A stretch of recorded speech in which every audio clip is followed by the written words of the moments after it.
Hi, I'm Lisa Lavender, Chief Operating Officer of the Restoration Technical Institute. I'm here to tell you about and introduce you to our simple steps.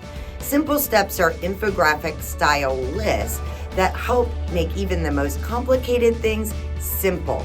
They're used as a tool for learning, for our ability to reinforce learning objectives in our training programs, but they're also a tool for you to use in your day-to-day operations as reference materials, signage on the wall, however they help you and your team succeed.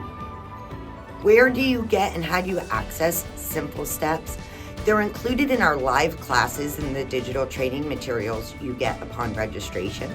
They're also found within our eLearning, and they're a critical part of our digital training solution, available in courses and the resource library.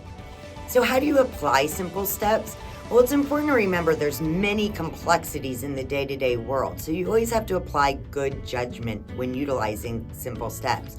They're also downloadable, and you're welcome to edit them to accommodate your company-specific policies, objective, tools, and supplies. It's always important to follow safety procedures, regulations, laws, ordinance, location and site-specific compliance, and utilize current best practices and standards of care. Consistent application of simple steps can bring you learning and operational success. Thank you for learning with rtilearning.com.